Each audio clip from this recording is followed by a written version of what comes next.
1 তাৰিখৰ পৰা ডিপাৰ্টমেণ্ট বিলাকৰ লটাৰী আৰম্ভ হ'ব কোন কোন ডিপাৰ্টমেণ্টত যাব মই ভাবো যে নৱেম্বৰ মাহত আমি নিযুক্তিবিলাক দিব পাৰিম গতিকে ইয়াত নিযুক্তি 2-3টা প্ৰক্ৰিয়া আছে প্ৰথম এডিআৰই ৰিজাল্টটোক আমি ডিপাৰ্টমেণ্টত দিব লাগিব ডিপাৰ্টমেণ্টে আকৌ পোষ্ট চাই পোষ্টিং অৰ্ডাৰ বনাব লাগিব গতিকে প্ৰায় 15 দিন আমাক সময় লাগে এইকেইটা দিন অসমৰ পৰিৱেশৰ কাৰণে কোনো অফিচত কাম কৰিব পৰা নাছিল সবৰে এটাই টপিক চলি আছিল হেতু কাৰণে আজি কালিৰ পৰা আমি কামত হাত দিম চাহ জনগোষ্ঠীৰ লোকসকলক মাটিৰ পট্টা দিয়াৰ বাবে মই মৰিয়নিত যি ঘোষণা কৰিছিলো তাৰ সম্পৰ্কত আজি কেবিনেটত ডিটেইলছ আলোচনা হয় আমি দেখা পাওঁ যে যদি অসমৰ ল্যান্ড সিলিং একখন আমি এমেন্ড কৰো তেতিয়াহ'লে আমি 2,90,000 বিঘা মাটি 2,90,000 বিঘা মাটি আমি চাহ জনজাতি লোকসকলৰ মাজত বিতৰণ কৰিব পাৰিম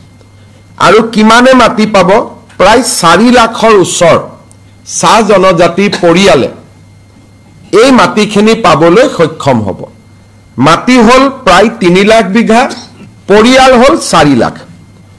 আৰু এই কামটো যদি আমি কৰিব পাৰো তেতিয়া হলে 75 বছৰৰ পিছত এটা ডাঙৰ ল্যান্ড নীতিৰ ওপৰত এটা ডাঙৰ পৰিৱৰ্তন আনি আমি এটা সামাজিক লক্ষ্যত উপনীত হ'ব পাৰিম কেবিনেটে আজি আমাৰ প্ৰস্তাৱক ইন প্ৰিন্সিপল অনুমোদন দিয়ে 25 তাৰিখে জিলা উপায়ুক্ত আৰু বিধায়কসকলৰ লগত আমি মিটিং কৰিম যে এটা পৰিয়ালক আমি কিমানলৈকে মাটি দিম তাৰ সীমাবদ্ধতা কি থাকিব আৰু সমান্তৰালভাৱে অহা 2-3 তাৰিখে আমি চাহ জনগোষ্ঠীৰ সংগঠনসমূহক নিমন্ত্ৰণ কৰিম যাতে তেওঁলোকৰ লগত আলাপ আলোচনা কৰি আমি এই আইনখন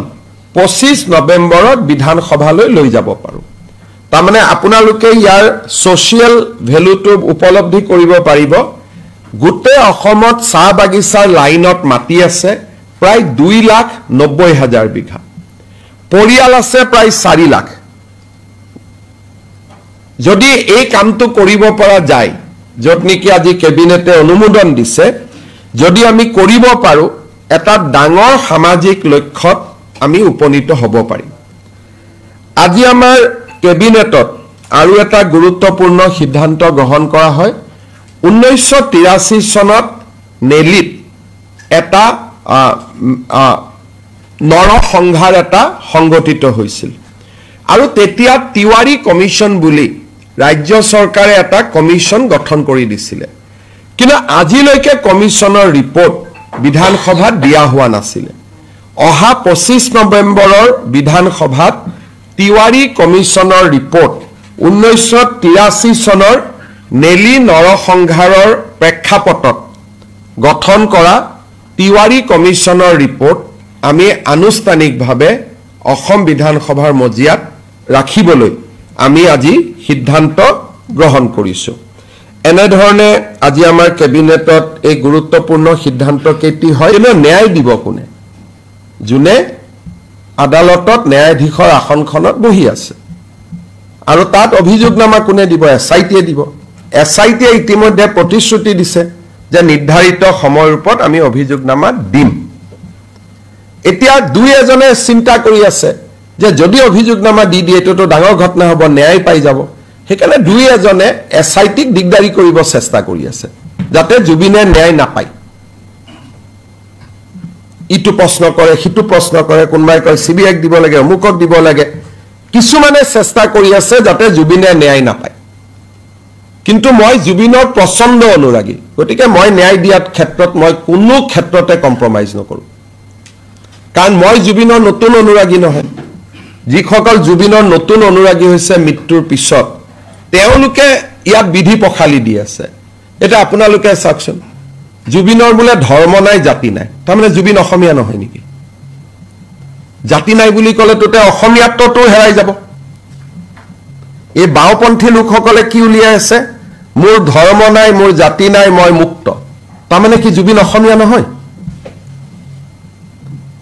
হিন্দুটোতো লৈয়ে গ'ল লগত এটা অসমীয়াটো লৈ যাব নেকি আপোনালোকে ধৰ্মটো মানি ললো ধৰ্ম নাই এটা জাতি নাই বুলিও কম নেকি জুবিন অসমীয়া হয় নে নহয় হয় নে নহয় আপোনালোকে মানে নে নাই এটা জাতি নাই বুলি ক'লে তো তেওঁ অসমীয়াও নোহোৱা হৈ যাব কোনোবা অসমীয়া ৰেডি আছে এইটো মানি ল'বৰ কাৰণে কাঞ্চনজংঘা চিনেমাৰ ডাইলগ লৈ এটা জুবিনক অসমীয়াও নোহোৱা কৰি দিব হিন্দু নোহোৱা কৰিলে এটা অসমীয়াও নোহোৱা কৰি দিব দুদিন পিছত মানুহে ক'ব এওঁতো ধৰ্মও নাই জাতিও নাই আজি কৈ আছে ধৰ্ম নাই কালি নেক্সট লাইনটোতো মানুহ যাব জাতি নাই বুলি গতিকে জুবিন এজন হিন্দু ধৰ্ম আছিলে জুবিন এজন অসমীয়া তেওঁ জাতি আছিলে দুইটা নাই বুলি কেনেকৈ ক'ব আপোনালোকে মোক কওকচোন গতিকে এই ধৰণে এছাম লোকে উন্মাদৰ দৰে ব্যৱহাৰ কৰি আছে বাওপন্থী লোকসকলে উন্মাদৰ দৰে ব্যৱহাৰ কৰি আছে গোটেই গাত শিৱৰ এটা মস্ত টেটু মোৰে নাই মোতকৈতো জুবিন বেছি ডাঙৰ শিৱ ভক্ত মোৰতো গাত একোৱে নাই জুবিনে ইমান ডাঙৰ শিৱৰ ফটো ৰাখি থৈ দিছে কয় ধৰ্ম নাই জুবিনে অসমীয়া অসমীয়া বুলি চিঞৰি থাকিলে কয় জাতি নাই কেনেকৈ হ'ব মোক কওকচোন সেইকাৰণে 30 দিন মই মতা নাছিলোঁ এতিয়া প্ৰত্যেকটো কথাৰ আমি জবাব দিম আৰু মানুহেও গম পালে ফিল্ডত বিজেপিৰ মানুহ নলবাৰী মঙলদৈ প্ৰমাণ কৰি দিলে যে জুবিনৰ অনুৰাগী বুলি ক'লে হাজাৰ হাজাৰ অকল বিজেপিয়ে আছে ওলাব পাৰে বিজেপিয়ে বাকী নাই বুলি মই কোৱা নাই কিন্তু আমি যে বিজেপি কতো ৰখাই দিব আমাক নোৱাৰে এইটোতো আমি ৰাজপথত প্ৰমাণ কৰি দিলোঁ যে বাওপন্থীৰ ওচৰত আমি নতি স্বীকাৰ নকৰোঁ আৰু এইবিলাক ভাল মানুহে কৰি থকা নাই সব বাওপন্থীবিলাকে স্যার কোন কোন আপনি যিখিনি মানে নামবিলাকে ভাল হয় স্পষ্টই মই কৈ থাকো এজনে এতিয়া আপোনালোকক স্পষ্ট ক'লে এটা দুখ পাব দেৱালীত বম ফুটুতে কষ্ট পালে কালি প্ৰেছ ক্লাবত সবে ধৰি বম ফুটাই দিলে আপোনালোকক ডাইৰেক্ট ক'লে আপোনালোকে বেয়া পাই যায় দাদা CMA মাতি আনি আমাকে বেয়া কৰি কয় হয় নহয় দেৱালীত বম ফুটাওতে এজন এডিটৰে টিভি ষ্টুডিঅ'ত বহি ইমান তালাফাল কৰিলে তাৰ খঙতে পিছদিনা সবে বুজাই দিলে এই অসমৰ অভিভাৱক কেনেকে কালি সেইখন পেপাৰৰে যেতিয়া মানুহ ইলেকশ্যনত জিকিলে তেৱে বজাই দিলে বম তাৰমানে আপোনালোকে নিজে চিন্তা কৰক যে জুবিনক লৈ কেনেকুৱা ধৰণৰ এটা সস্তীয়া পৰিৱেশ এটা অসমত নিৰ্মাণ কৰা হৈছে প্ৰথম দিনাখন হুলস্থুল কিয় বম ফুটালে ভাল কথা ফুটাব নালাগে মইতো কৈছিলোঁ অকল বৰপেটা মইতো বাকী একো কোৱাও নাছিলোঁ ফুটালে কালি গৈ প্ৰেছ ক্লাবৰ ইলেকশ্যনত তেওঁলোকৰ মানুহ জিকিলে বোলে দিলে বম ফুট এটা হেতু কথা ক'লে ক'ব যে মুখ্যমন্ত্ৰীটো সাংবাদিক বিৰোধী হয় নহয় এতিয়া মইতো মোৰো দুখ এটা মুখেদি ওলাই যায় সঁচা কথাবিলাক কি ক'ম মই আৰু খবৰবিলাকো মোৰ তাতে আহি যায় বম ফুটুতেই মোলৈকে খবৰ পঠাই দিছে ফটোৰ সৈতে যে প্ৰেছ ক্লাবত বম ফুটি আছে তাৰমানে অসমৰ মানুহক মানসিক সবে